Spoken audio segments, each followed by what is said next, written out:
Tell them I'm a winner, yeah, the believer.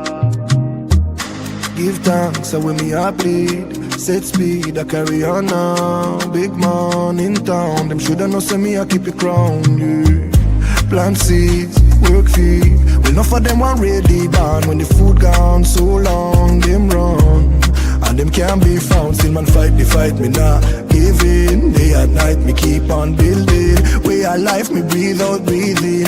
Oh, oh, oh, oh. Tell them I'm a winner, yeah. Not pop down, not Joe, not turn in a sinner.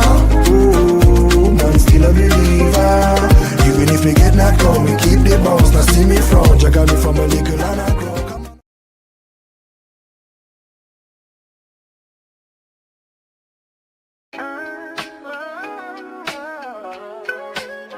Yeah, yo, it's game time, ain't no messing around. Huddle Sports Network, the best in town. From NFL rumors to the latest trends, we got all your sports, just tune in, my friends. Catch us on Roku, Fire Stick, take your pick. Facebook, YouTube, where the action's slick.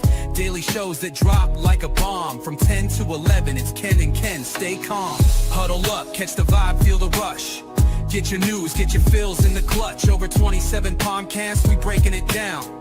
Join the team, Huddle Sports, wear the crown. Live every weekday, it's how we roll. Lions Talk with Jeremy B, we taking a stroll. From 11 to 12, don't miss a beat. We break down the game, make the info sweet. The Daily Huddle Podcast, noon to 1. CST Zone, we're just having fun. Toss your doubts, we bring the facts. Tune into the Huddle. Yeah, tell them I'm a winner, yeah, the believer.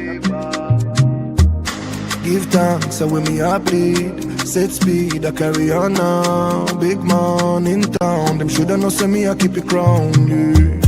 Plant seeds, work feed. Well, enough of them want ready born. When the food gone so long, them run. And them can't be found. Still man fight the fight, me not give in. Day and night, me keep on building. Way of life, me breathe out, breathing. Oh, oh, oh, oh. Tell them I'm a winner, yeah. Not pop down, not Joe, not turn in a sinner. Oh, man still a believer. Even if me get knocked down, me keep the bounce. Now see me front, you got me from a little and I grow. What's up, everybody? I had to rock that twice. B. Striller on the beat. B. Striller, the producer extraordinaire. Welcome to Friday Night with the Fellas, Prim and Proper Sports. I'm your hostess with the mostest, joined by J Train, the cool J Trizzle, and B. Striller. And welcome to our show. We are lit. We are live. Thank you guys for all the likes, love, share. Strilla, you are definitely extraordinary. I mean, sometimes I play that song even when we're not live because I just love it. So thank you so much for those cool credentials. And shout out to Elite Sports Entertainment Network. We'll play them about the halfway mark. Shout out to the Huddle Sports Network. Thank you guys for having us on the platform. Of course, National Streaming Sports now on YouTube, guys. Just YouTube, National Streaming Sports. Find them on YouTube and social media platforms. I got to start with the obvious here. J Train, what's up with the shades? Or do we already know? Yeah. Shades for plenty of shading, folks. I need to be shading everybody. But everybody who doubted the Indiana Pacers making it to Game 7. Oh, the shade is real. Look, nobody had them going. My man over here, he turned his head to the side. I know B-Strills had him going a gentleman's suite. Everybody else thought it'd be like a ratings. It's all set up for ratings. It's only going to Game 7 because it needs ratings. It ain't getting no ratings. That's why it's a conspiracy. Nah. Oh, I don't want to hear that. I think both teams. Well, you're gonna hear it. both teams were evenly matched. I think the biggest star of the show is SGA, but SGA didn't show up the last two games. J-Dub definitely gave him 40 points, but he was minus 40 this last game, and the man with the bum cap showed up. The man with the bum cap showed up. Halliburton. Halliburton Yes. actually came in and didn't give a whole bunch of points, but he sparked off the top and gave them a couple of 3 pointers and some Risk. excellent assists. I mean, the no look assist to Siakam with the throwdown dunk, man. Boy, they just everybody was in the house for the show too. We had Meta World Peace. We had Reggie Miller. I mean, everybody was there. Meta was there. Yes, we had all the old dudes from Indiana. Rich Smith, uh, a few other dudes was there. Man, everybody was there just to support their team, and they didn't want to go out with a loss at home. And I still think that OKC is probably going to win out once they go back home. But it's not guaranteed. I don't understand why SGA. If that's true, I didn't see the post comments, but I know you sent it to. But if it's true, he said that. Game 7. Oh man, Hey, what's up, sis? We calling. gotta have Cowboy Nikki on the show again soon. That's my girl checking in. She's done a few shows with me before. Cowboys Extraordinary. Thanks for checking in. Strilla, what you saying? What you saying to J Train about this? I think, hey, there's no reason why Indiana shouldn't win that game 7. Why not? Well, it's an 8.5. The impossible has been done, so Vegas still don't believe it though. Vegas still got 8.5 points spread. Let me tell y'all, Drake. They had 10.5 points the first game. Yeah, they but had Drake has come out. Drake is betting. Oh and no! If Drake wins with the Thunder, he wins $2.7 million. Oh, Thunder lost. Thunder lost because if Drake is betting on your team, you lost.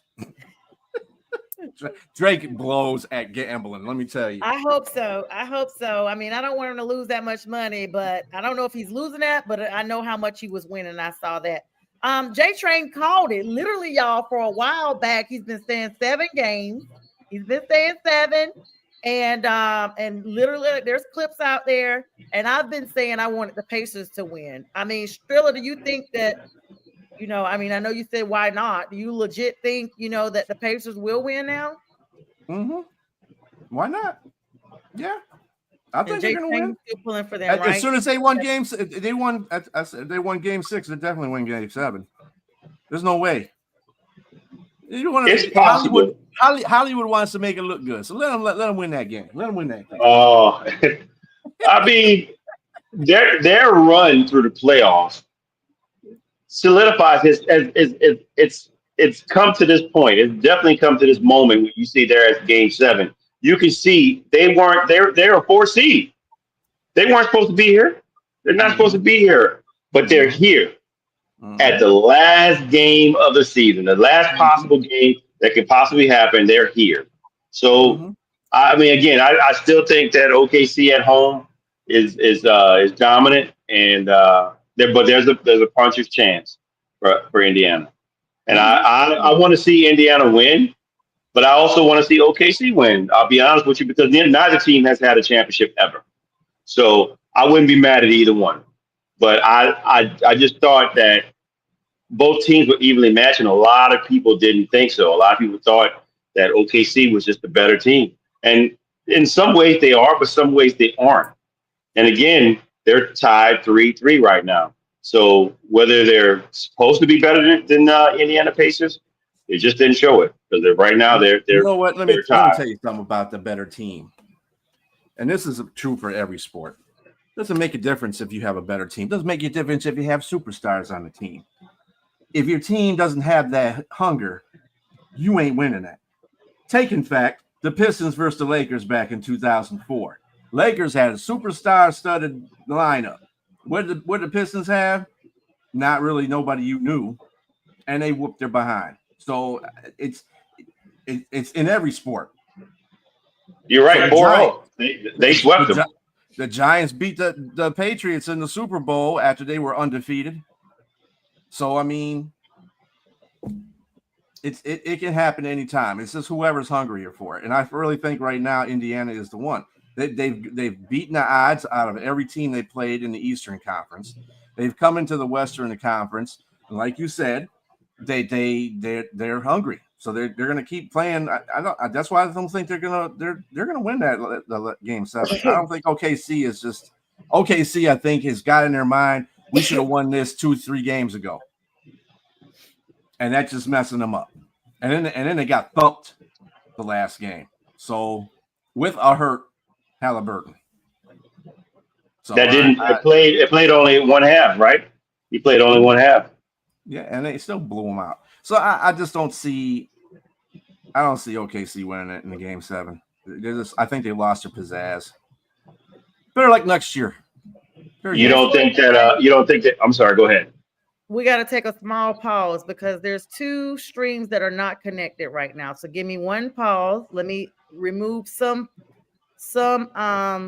streams and reconnect because we're not on national, and we do want to run national for tonight, and we're not on the Huddle Network, even though we gave them a shout out. So hang on, I got to remove some stuff real quick.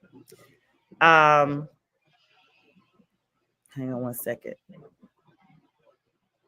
I just realized it when I was like, wait, where's the audience from these people? These people here. And I'm going to take it off. I'm just going to take it off. Pinterest. Share it.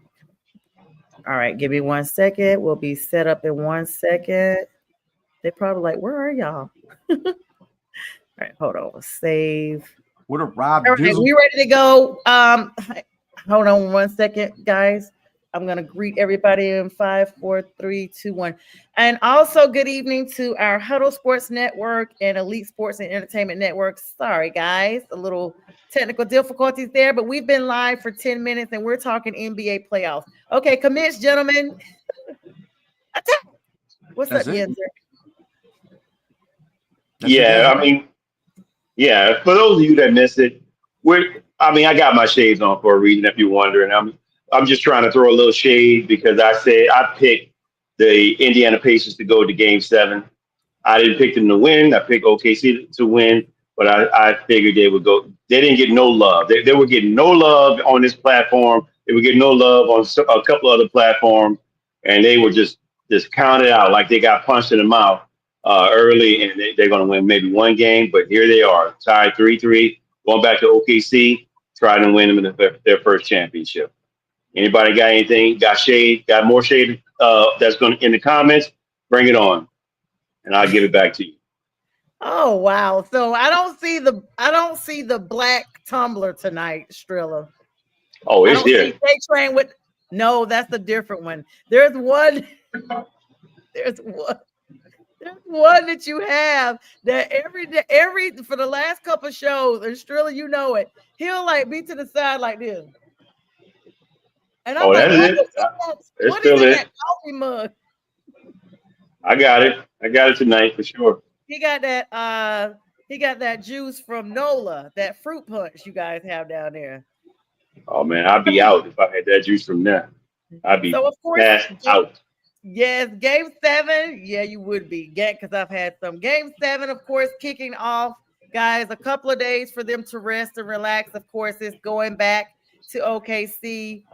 Some cockiness coming out at press conferences by both teams. You know, one saying, hey, we don't want them to win on our turf, XYZ.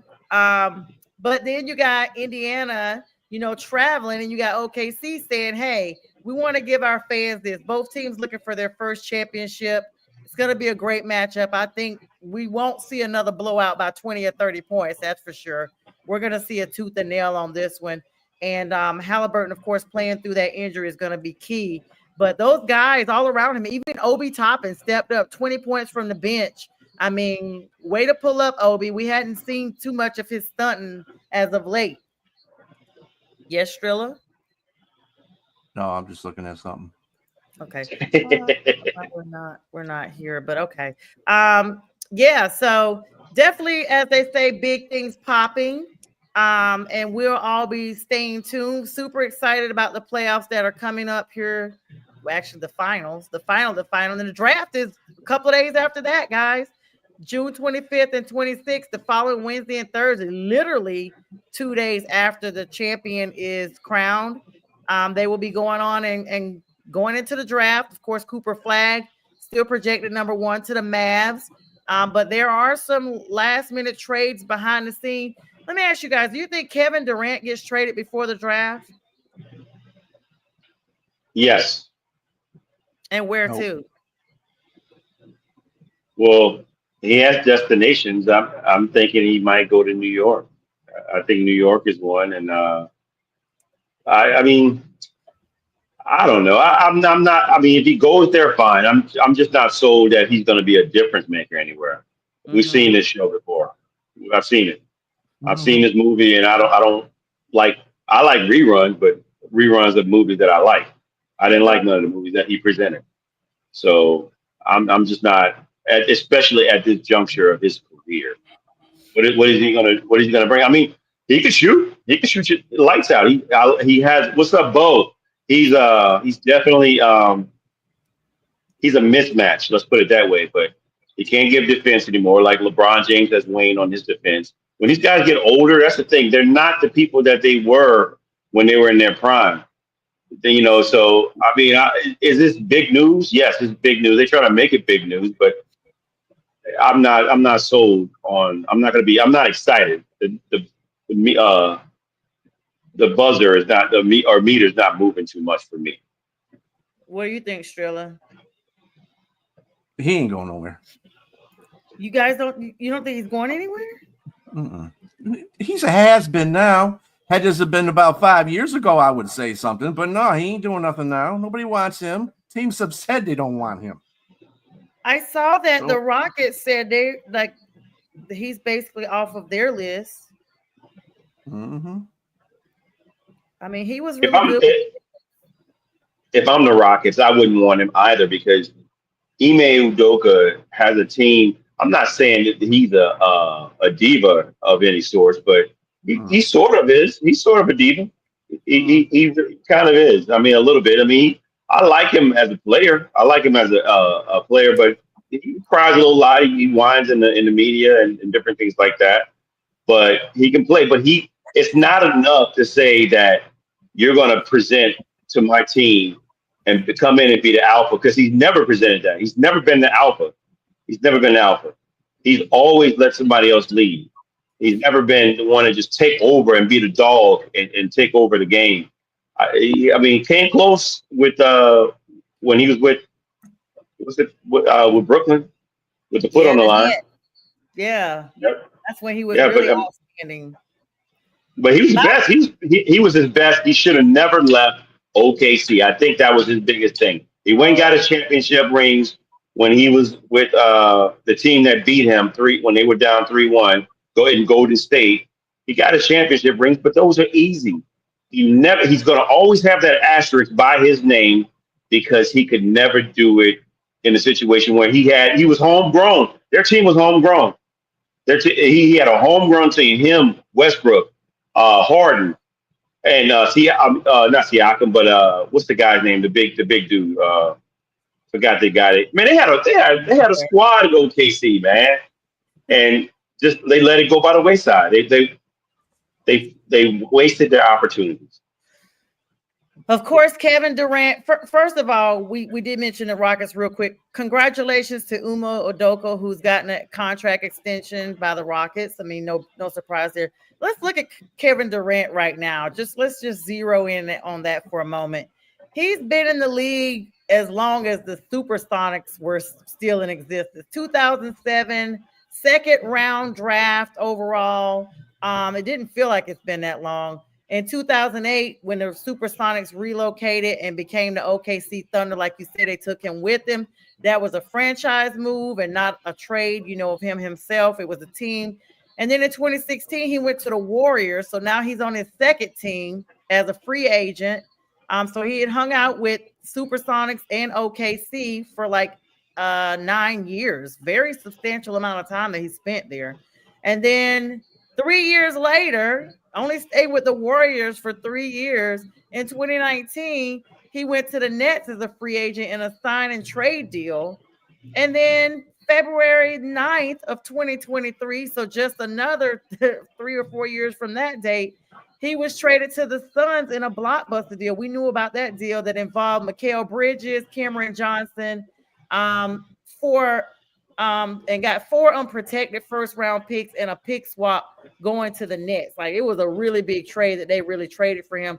And now here we are 2 years later. So his average tenure is 2 to 3 years.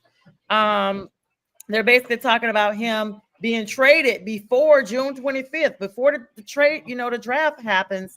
But he wanted to go, with the Rockets, the Heat we're talking about, and the T-Wolves, Spurs, and even the Knicks, going back to New York, had been mentioned about, being interested in him or vice versa. Those were his preferred destinations.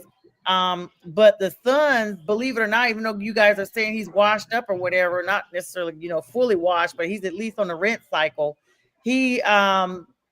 They're talking about wanting, a blockbuster trade again. Like, they want something for him. His stats from this past season, 27.2 points per game, 7 rebounds per game, 4 assists. He has a 50% field goal percentage shooting, so he's still good with that. 3-pointers, not as good, 39%. Free throw percentage is decent, 88%. So, I mean, even though he's, gone on a downward trajectory, this is where you trade him. You trade him now, or you're not going to be able to trade him after this season. I mean, as you said, he can still score. I mean, but what did he get them? Mm-hmm. I mean, you got him, Devin Booker. What's my man's name that was traded from Washington there? The point guard. I don't know. Washington Wizards. Oh my God, I can't think of his name. Yeah, he played. He was there with them, but they couldn't. It was a big three. It was a big three, but a big flop. It was a big flop. They couldn't do anything, man. That'd be just. I don't understand. That was a talented team. I don't know what to say. Devin Booker has. I mean, he's supposed to be the next Kobe. That's not true. I mean, it's just I don't see it. I mean, besides the Golden State years, I mean, Durant's never been the kind of person to put you over the top. I mean, he was with Golden State, but Golden State could have won those championships without him too. He's there as a doorstop. That's what I call him, a doorstop. He's there because he can score points on a consistent basis and get you a rebound, but he doesn't do anything to really change the course of the game in any game. He's kind of like a quarterback. He's like kind of like a serviceman. He's like a Brock Purdy. Oh, wow. Not in the same sense of he doesn't lose you games, but he doesn't necessarily win. He's a manager, game manager. Yeah, he's out there for the. I don't know. I mean, he's a legit scorer, man. I mean, like prolific scorer. But the problem is that there was always something to miss. There was something there because again, him and Westbrook, the fact that they couldn't beat Golden State. I mean, when they were down 3-1 in the WCF in 2016, wow, I just didn't get it. And then to leave and go to that team was just like, how do you make that kind of move? There's no way. If you got any heart in your body, you got any gut, you want to beat them. I don't want to join you. I mean, when games fight, you lose to a certain game. I don't just come join you after we lose. That's just how it seemed to me. It's like, oh, come on. But again, he's a first ballot Hall of Famer. Whenever he retires, he's going straight to the James Naismith Hall of Fame for sure. And I respect him. I respect his game. But I just don't see at this juncture of his career that he'll present any, like B. Striller said, he's not going to do much anywhere else. He's going to give you a whole bunch of points. But will it equate to wins, quality wins, particularly in the playoffs? Yeah, I mean, as I always say, at least the verdict is still out on that one. Strilla, go ahead and plug us in with this MLB news. Good luck to whatever team wins. We don't have none of us have a dog in the fight, but we hope the Pacers win. We're all East Coast folks, and except you, J Train. I mean, you could go either way, honestly, since you being from the NO. But I mean, You're clearly going for the Pacers, who've been setting pace. So good luck. Game 7, of course, kicking off Sunday evening. I think it's 7 or 8 o'clock. I can't remember. But nonetheless, it's the championship game, followed by the draft. Guys, I actually put it out there. If you guys were interested, I'll put you guys on the spot here on live. Wednesday, of course, being the draft. If you guys are interested doing like a small draft party, we can do that like we did for NFL. It should be fairly quick considering it's the NBA and not necessarily how the NFL was. But I will be definitely open to doing that. In lieu of having a Wednesday night show, we'll just, be on here talking about the drafts. And of course, my guy Cooper Flag, go do. This is why you want to do the draft. That's good. No, that's good. That's good. That's motivation. I understand. I'm gonna be Kevin Durant in this draft. I'll be the doorstop. Yes, and we need to see if Kevin Durant has been picked up. NBA drafts don't thrill me like NFL drafts do. They don't. I'm just putting a little hypeness in there. And I don't think the Pistons even have they don't even have a high draft pick in here, so I don't care. Yeah, we know why Sonya wants to do the draft party. Yeah, we know why she wants. Mm-hmm. We know why. All right, Will he go to Dallas though? What? That is the question. Will he go to Dallas? Yeah, that is the question. Dallas has the number one spot. Mm-hmm. I'm gonna tell you, like, let's look at that for a second, B. Strilla and J Train. If Dallas has the number one spot, which I don't think they've ever had, or they rarely have, one of the two. But it's highly unlikely, I'll put it like that Dallas gets the number one pick. If they do not go ahead and secure Cooper Flag, they are going to regret it because they never have that situation. And while he is definitely marketable, that they could be able to get some real good players for him, even coming in as a rookie. If he goes to another team and balls out, they're going to regret it. With the same token, we hope he's not another Zion Williamson that comes in and he's a complete bust, and then they wish they would have traded him. What are you guys' thoughts on that? You want to go first, B? Yeah, you go ahead. Why not? Look, they already fumbled the bag by letting Luka getting out of their door. What do you say? Cooper Flag is what? A jag. Yeah, he's a jag-off. Jag-off. Oh my goodness! He called us jag-offs at the beginning of the show. Not me, because I'm a girl, I guess. So I'm right. Exactly. Right. Look. Sometimes he does say what's up, jag-offs, and it be me on there she's a jag-off too sometimes. So, so Cooper Flag, if they let him slide out of their fingers, it'd be the second debacle of the year.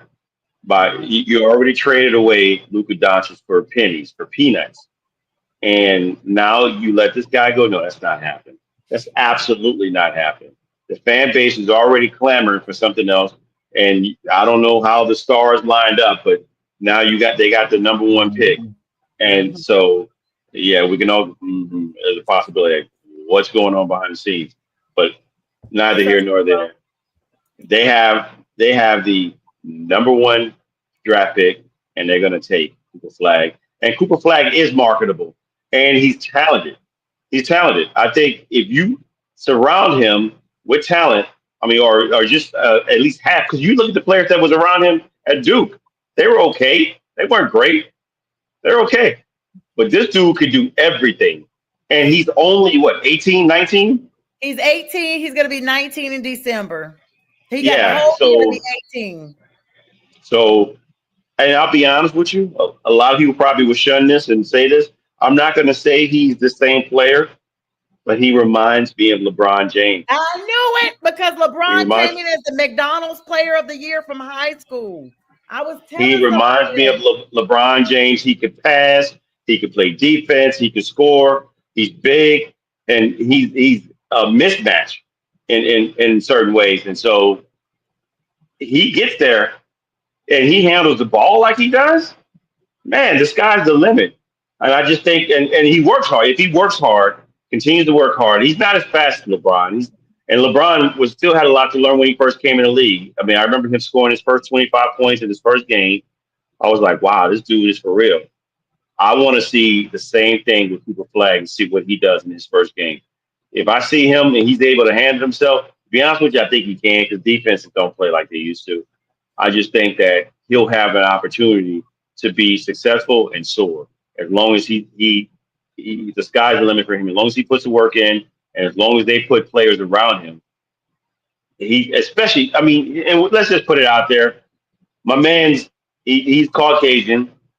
He's going to be extremely marketable. He's cool. He can play. Nobody wants to hear that, but I mean, we look at Caitlin Clark. It is what it is, and I'm all for it. I'm all for it because I want to see anybody succeed. I want to see anybody. I don't want to hold anybody away from their success, but he he needs to take advantage of all the things that's coming his way, and I think he will. Yeah, and of course he's the youngest player ever drafted. Like he by him only turning 19 all the way in December, that's a whole 6 months away. Like the year is gonna be over with. It's literally like the middle of December. So he's gonna be 18 the whole first part of his career. Like it's pretty cool. What do you think, Strilla? I mean, we'll see. It's NBA. We'll see how he does. I mean, I'm not really into the whole color thing. I just think he has marketable skills, just like Caitlin Clark does. You're good players. Just because they happen to be white don't mean anything to me. If you're good, you're good. If those two players were black, they would still have popularity in their leagues because they're good players. I agree with you from your perspective, but I'm just telling you, all the fan base that's out there, if somebody's good, I mean, I'm just telling you, like, hey, just from your own back neck of the woods, Eminem, Eminem, the Caucasian rapper, we all love him because he's great, but he gets even more notoriety because of the color of his skin too. You can't say that. Bring in more fans. That's a whole different situation. Because he also caters to the white public as well. Of when course, you have a white rapper, he does that, and he's an extraordinary rapper on top of it. So I'm just telling you, races. That's what I'm saying. I'm just telling you, when you have a star white player, it's gonna. When you have a star white player, Biggie ain't gonna be out there and draw white people to that. I mean, it's just what it is. That likes that, but I'm just right. saying. I know what you mean. I know exactly what you mean. But I'm just saying he has would do that in Dallas because Dallas is, it's in Texas. No, forget Texas. Forget Texas. We talk about international. He's gonna pull because it's just what it is. You can't get around that. And it's not his fault. It's not his fault. Take advantage of it. It's just because it's people want to see. I'm just gonna say this. People want to see something great that looks like them. There's no getting around that. That's just fact.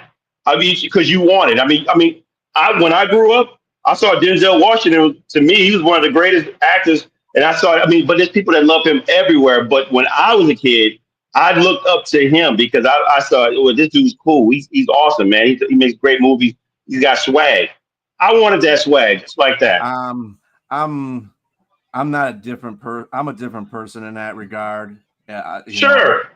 Sure. I'm just not color struck like that. I look at people for what they do. I love Denzel Washington too. I think he's one of the greatest actors. I know you do. And I don't care about the color of his skin. Just like I don't care about Eminem's color of his skin. I don't care about, different people that I like. I don't care about that. I see what they're. But sometimes it's literally just you may be the exception to that rule, B. Strilla. Correct, B. Correct. Because I'm telling you, and I'm mixed, so I'm not even 100% of anything, and I still like to see people that look like me. I look at Michelle Obama. She's an attorney. She was she was the first lady of the White House. Like that did something for, not making it political, but it did something for minority women everywhere. Simone Biles, she is a high regarded athlete. Look at Venus and Serena. Those girls have literally shaped the sports world for Black and brown ladies everywhere. And even though you may not say that I see color or I don't see color, you have to see that this is somebody that looks like me in a world that is normally not me. So, and I can identify even now with me being a future attorney and knowing that there is, and this is the big thing, This is a big thing that literally is the same if in the sports world when you think about it. Worldwide, even though you may live in a metropolis and you see people that look like you all around, when you look at the nation as a whole, there's only 2% Black women that are attorneys. 2% out of the billions of people that live in this country. And I feel like for me, that is an honor to even be accepted to try to follow those people who have been ahead of me, because that is a very low percentage. And so, in the same thing in the sports world, when you look at the NFL, when you look at the NBA, and you see all the talent that is everywhere, the odds of making a professional team are second and slim to none, because everybody wants to come out from where they are and be great. And it doesn't matter if you see skin or you don't, it's just what's there. And that's, I mean, look, let me say this, like, and I don't have a problem. It might be a reverse minority, a reverse minority. Like when you look at when we talk about sports, like football, the percentages of African Americans in the sports is probably like 72%. Yep. So when you see, and the people is even smaller for Caucasians when they play like positions like cornerback, like Cooper DeJean.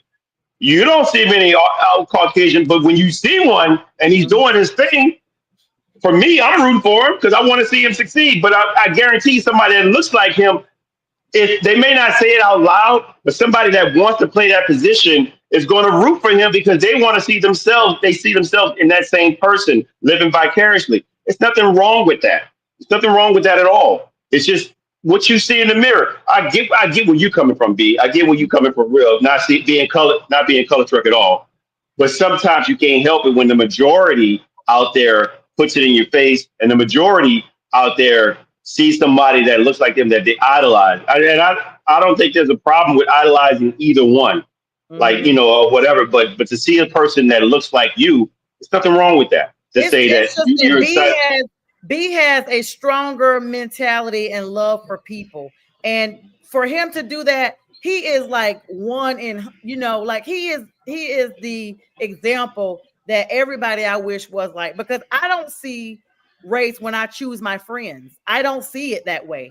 But if you bringing a tear to the this and this, right, then it's like you're like great, because that's what you want. And let's be clear, at the end of the day, J Train, Strilla, myself, everybody that's watching, everybody in this world, there's no pure race anymore. No one's 100% of anything. So you may as well just embrace it and love it and applaud it and keep it moving. Well, so that means they're going to have 12 wins too, huh? Okay. Thank you, Steve. At first, I thought that was a shot. You saw me pause, like, okay, I ain't even talking about the Panthers. But let's move along to some NFL. Well, I just want to say one thing to that point. To that point, this is why people underestimate America. America is the only country that we talk about this kind of stuff in. I guarantee you, they're not talking about that in China. Why? Because everybody is the same over there. Okay, there's no minority over there. There's nobody. Minority over there might be a Vietnamese or a Filipino or somebody like that. That might be the minority that you talk about. But over there, you're still Asian, and you don't have there's only a 2%. There's a 2%, you know, populace that is a lawyer. Only in America you can say that. That's why America, besides all the crap that goes on in this country, that America is is one of the best countries for that kind of stuff, because we're all mixed together. And that's the problem. That's what I realize that, and a lot of people bring all this other baggage into it, like, oh, this is this, and I'm oppressed, or I'm this, and I'm that. I said, you're in America. There's a lot of things you can't do in other countries that you can do here. That's just the nuts and bolts of it. I don't care. That's just what we are. And yes, we have, you know, our political views are screwy because our politicians are nuts. And I'm not just talking about this regimen. I'm talking about past regimens too.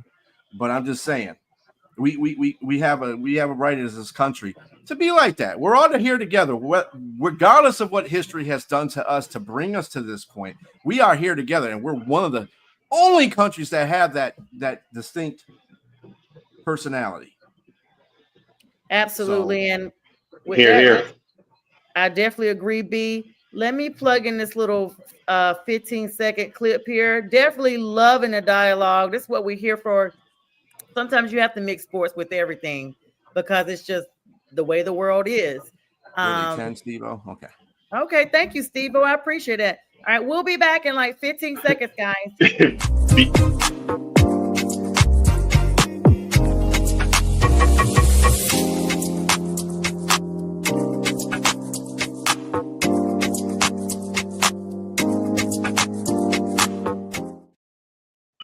All right, we're back. Told you guys 15 seconds.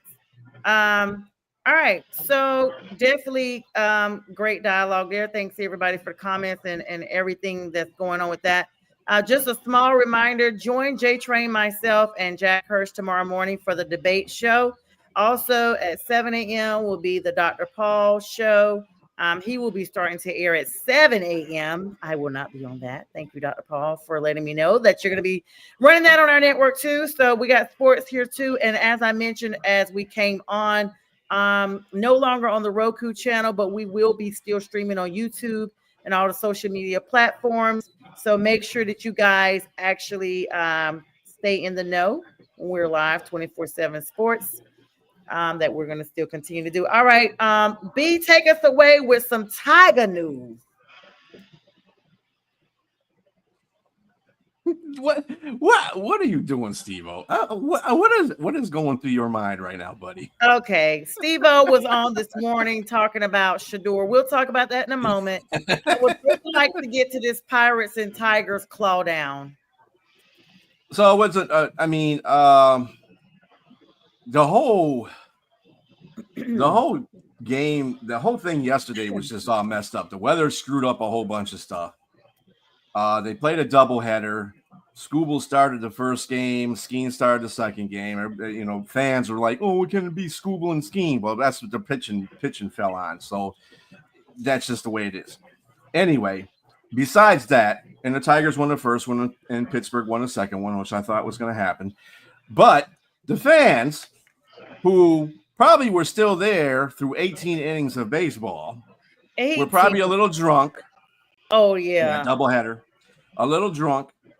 And they went after, well, one of the fans, I don't know if it was a Pittsburgh fan, Tigers fan. They said he had a Pittsburgh hat on and a Tigers hat on and a Pittsburgh shirt. Was over the bullpen talking stuff to one of the pitchers, Santana. And Santana got a little bit irate and jumped up to swipe to hit him upside his head. Didn't make it. But the point of the matter is he swung on a fan. So the major leagues decided they were going to suspend him for 4 games, which he will appeal. And I would too if I was him. Wow. And secondly, another fans got escorted off behind home plate because they were heckling somebody, and the umpire told them, "Hey, get them up out of here." That was dealing with Tommy Pham. Mm-hmm. Tommy Pham was part of that one. Yeah, so it was just there it is. That's what happens. That's what happens when they, that's what happens when they just do that. They have this double headers close to each other like that because everybody that's there for the first game don't automatically leave. They didn't give them enough time to leave while other people are coming in for the second game. So then you got mixture crowds, and then people are sitting back down in their seats, getting drunk, acting stupid. So it is what it is. It's if you want to talk some really good baseball though about baseball on baseball action, that San Diego Padres LA Dodgers game. It's something else. And not just the game, like once again, politics.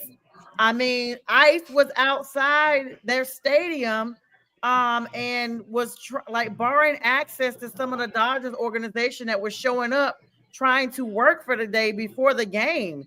And LA was supposed to make this statement about being protective of some of their fans that are out there, because you guys know LA is highly Latino, and so they have taken a stance against these ICE raids. And let me tell you something. You are not going to circumvent anything that the government has going on. Great try, LA Dodgers, but this is way above what you got going on now. You may be outnumbered. You can outnumber them because you can bring all the fans in there, and there you have it. But under this administration, there's no more safe cities that they used to have, and so I think the Dodgers are trying to create their own. And this is to me, this is what I was telling Jack this morning. I get that people use sports as a platform all the time, but sometimes I just feel like this is just one of those things that the Dodgers may have to bow out of. What are you guys' thoughts on that? Well, I was kind of not even going in that direction because I know what you were going about, but I want to talk about that too. I mean, it is what it is. Like I said, I don't talk about politics no more because there's nothing to talk about. Well, it's not really politics because it's not like they're voting. They had ice. In my opinion, stadium. both parties are crap. So I mean, yeah. I don't have an allegiance to nobody. Well, no, I'm saying like the fact that the Dodgers are getting involved in this as a sports team, should they or should they not be trying to involve? Of course not. Question. Of course not. Yeah, they should not at all. They should definitely stay out of that. Yeah. Mm-hmm. There's no way. Well, I mean, it depends on how the owner is. You've had that situation in the NFL where players were kneeling. And there was a lot of franchises that allowed that and a lot of them that didn't. Mm-hmm. So that was political. So it does matter. It does matter. LA is doing something about what they feel is right. It's going to matter. So because they're putting forth what they believe. And if they get the players and the owners and the owner believes it and they get the players to believe it and then they get the fans to believe it, obviously the fans are going to believe it because they feel that they're output by the government anyway. So, I mean, people say there shouldn't be politics in sports, but it's already there. It's there. Politics kind of do that now. This is a new age. It never used to be like that. You used to be able to get away from politics by looking at sports, but now politics is putting themselves into sports. They do that. This is the new age. So you just got to take it with a grain of salt. I mean, it's not new. It's not new. We can go back to Olympics where guys put the black gloves on their hands and held power to the people when they were standing on the podium. Or we can talk about Muhammad Ali taking a stance against the Vietnam War. It's not new. It's just a matter of particularly who's doing it. Now, I think what's new, if the Dodgers are doing it, an organization is new. Yes, but individual players is not new. It's just a matter of whether someone, as an organization, I think the organization is probably disingenuous because they're doing it for their bottom line. They know who buys their tickets, so they know who wants to spend the money on there. So they're going to do something in the regards to say, okay, we're going to try to support this. I mean, but yeah, I don't think it's more so for like, oh, we're righteous and we want to do something for the people and make sure. No, come on. It's BS. Yeah, so B, tell us about the play of the game that you were going to mention too. I will give you that because I know what you're going to mention next. No, I was just talking about the San Diego, LA. They're beating each other with the ball, and both managers went at each other, as a matter of fact, in that game. And afterwards, when they were interviewing both of them, they said, well, we meant to do that. Let me tell you something. But they're not suspended. I just want to say something. When they were throwing the ball, when I seen both of the beans that happened, I mean, they were lighthearted beans, okay? Mm-hmm. I mean, they weren't throwing at all their might at them, like 110 yard, pitch.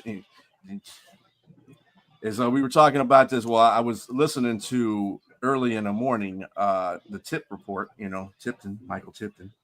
And I happened to be listening to him, and he was talking about the same thing. I said, people out there want to take walks and stuff like that, which is a coward's way of doing to get on base. But if you want to stick your little behind out there and get hit by a 100-mile-an-hour pitch to get a walk, crazy. I'm all for it for you. Crazy. But this is, I mean, these two teams are beating each other. They don't like each other. They're division opponents. I mean, it's going to get worse. Because they got to play each other several more times this season. So it's going to get a little more frustrating, a little more irritating for these players. I wouldn't be surprised if one of these games end up in an all-out brawl in the middle of the field. Because that's how they're playing right now. They play like they don't like each other. They hate each other, and that's how it's going to be. So because both teams are good, you know. Wow, West. Mm-hmm. That's what makes this more interesting. You want to see that kind of you to see that kind of interaction, Hey, you don't want to see nobody get hurt, but the point of the matter right? is, 100 miles per like hour, some of that. you're gonna be bruised really bad or broken somewhere. That's crazy. Well, kudos to them. Let's switch out to some NFL here in the last like 9 minutes and change that we got. CJ Mosley, Ravens, Jets, Pro Bowler 5 times, 11 seasons in the league, has announced his retirement. The Pro Bowl linebacker that spent time with the Ravens and the Jets announced his retirement yesterday. Still in his 30s, guys. I mean, sometimes you got to know when to hang up your cleats. Mm-hmm. Now, we talked about that yesterday. It's just some players know when to do it. I got all the respect, and like I said, I usually think that a player's lifespan in professional sports is about, well, especially in football, is about 10 years. So I mean, you got guys calling it out now. Puka Nacua. I'm gonna retire when I'm 31 or 32. I mean, that's fine. If you have a plan to do that, that is awesome. Save your body. Because football is save your mind. Yeah, save your mind. Save your body. Football isn't. It's a violent sport. We definitely see that. Yeah, J Train, some Saints news. You guys made some roster moves here lately, signing tight end Seth Green, cornerback Jaden Price, and your tackle Barry Wesley to 1-year contracts. And you guys waived Travion Fluellen and running back the Xavier Valaday. The Xavier. You got me so excited talking about these. Oh, go ahead, Cam Akers. Yes, you got me so excited talking about all these players. I only have 2 words for all these players. Bye-bye. Camp bodies. Camp bodies. They are all camp bodies. They are filling the roster, 90-man roster, and Cam Akers is probably the only one that's going to make the roster out of all these names you just called. And he's probably going to exercise the 5th year on Chris Olave, so you're going to keep him through next year. So that's great. Oh, without a doubt. Chris Olave is a true talent. You just got to stay on the field and not catch any hospital balls from Derek Carr anymore. Oh, you know what? Derek Carr's no longer there. So congratulations, yeah, so maybe he Steve Gleason, though, Hall of Fame, Saints Hall of Fame inducted, Courage Award. Steve Gleason. He deserves. He's done a lot of things, and I think he's going through a lot with the excuse me, I can't even say the disease's name. What is it? ALS. ALS. Yes. And so, I think I told you guys before. I knew someone that had ALS, and they passed. Man, it was pretty tough to see somebody like that. I never knew of the disease before, what it was called, Lou Gehrig's disease. And so that's pretty tough to see that. And my man's a trooper. He's fighting, and they're still doing a lot there. But he's not the only one. There are 2 other people, Tracy Porter and Brett Maxey. These are both former Saints. Tracy Porter, of course, Super Bowl champion along with Gleason. These guys are all in the Saints Hall of Fame. Congrats to all 3. Mm-hmm. Congrats to you. We'll see you guys in the South for whoever makes the rush. Of course, Kayvon Thibodeau aiming for a bounce back season. We talked about that a little bit yesterday on the No BS show. We did not talk about extensively the Shedeur Sanders. We'll wrap up with that because that'll be a couple of minutes of conversation. 2 reckless driving speeding tickets in excess of 90 and 100 miles per hour back to back. He missed his court date for the first offense. I know in Georgia, that's an arrest if you're going that much speed. You are not getting a citation. Is this one of the situations? They've got the clip out there, of course, of him getting a second citation, driving his pickup truck with Colorado tags, and the officers asking him, who are you? He's like, I'm Shedeur. And he's like, you got Colorado tags? He's like, yeah, I was drafted. That's where the last part I heard. But I mean, I don't understand, 2 tickets within a month, excessive driving. This is crazy. This is crazy. Henry Ruggs just came out last week and did a little speech. They let him out for a couple of hours to talk to people about the effects of speeding and, of course, his regret with what he did off the Vegas Strip. What are you guys' thoughts about this? These players ain't gonna learn. They're gonna sit there and do. I mean, what player for Minnesota, the other receiver, he was another one that got caught up in that. Dude, didn't you see a guy go to jail for killing somebody because he was going after? What are you not? What is not transpiring between that and doing it? I'm not understanding that. Are you that young and dumb? You're a professional football player. What you just said right there. I was young and dumb too. I just think that I'm not. I mean, I think that yes, while you're doing something stupid, I just think that I'm not going to throw stones at anybody because again, you can learn a lesson. You might learn the hard way. You might learn the easy way. I think a lot of people learn it the hard way, but I was young and dumb. I drove over 100 miles an hour before. I don't know if any of you ever had done that before.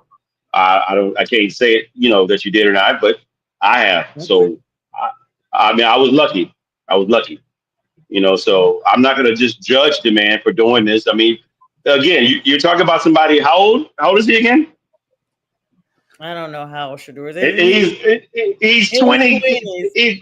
We've all done something stupid in our 20s and probably gotten away with some things that we shouldn't have. So my thing is, it's too much being made of it. I think there's no news right now. So we're talking about something, and my man's already got news for being drafted at the fifth. I mean, at 144. So again, he needs to learn his lesson. But I mean, it's driving. Yeah, that's funny answer. I'm gonna say this. I was a speeder in my 20s. I've never gone over 100 in my 20s. I think I've gone 100 on the nose, like within the last year. I will say that, and I was not caught. That's the difference. When I got a ticket in my 20s, that slowed me down because I didn't want to raise up my insurance. I knew that at the time I was on insurance with my grandmother and my dad, and I knew what that meant. And I started seeing some of my friends getting in accidents that literally like they were unalived because of it. So I knew at that age, I can't handle that speed. It was the grace of God that I was handling what I was handling. I passed the state trooper one night because I saw he was in an unmarked car. I saw it said SHP. And as I was passing him, I was like, I wonder if that's State Highway Patrol. No, it's not. I was on my way home because my aunt had passed away from college. And I was going home from college, just a 15-minute ride. And I passed him going 75 in a 50. Okay. He pulled me over and basically lectured me and was like, hey, I was like, I'm so sorry. I'm going home to try to get my funeral. He was like, what would you do if your parents were planning your funeral? I mean, he ended up lecturing me to the point that I thought about it. And you do think about that. I think Shedeur Sanders is used to riding off his name. I'm sorry, J Train. I think he's used to riding off his name. The fact that he's gotten 2 tickets within a 30-day period, and he didn't even go to court on the first one. He was supposed to have been arrested. That's going to be the wake-up call. These are not citations because Rashee Rice for the Chiefs right now, he got 8 felonies from a speeding incident that they don't have. I mean, we only got a minute left, but that's just my thoughts on it. My thing is with that is that I remember being 22, 23 with no money. You got 23-year-olds with money. Right. So, of course, it's easier. So, but I think it's going to take his father or somebody to just pull him. I mean, even then, I didn't listen to my father about everything. It's just, my thing is sometimes you got to learn the hard way. And I'll say that and we can go on. Yep. Any closing thoughts, B? We got a few seconds left here. No, we ain't got time for that. Definitely like that. And see, B got kids that's that age, so he knows, like, he'll put strap to them real quick and be done with them. Great show as always, guys. B Strilla, thanks for all the work you've done behind the scenes to make this a great production. J Train, thanks for always bringing your thoughts and actions and whatever's in that canteen that you got over there. And guys, we'll see you guys on Sunday morning for the Sunday morning sports show. And Jay Training and I will see you guys in the morning for the debate show. Everybody have a good night and a great weekend. Happy summer. We not lose a man a winner, and that's for certain. Never take no program, come me and me own dance. So me go and shut and shut and shut. Tell them I'm a winner, yeah.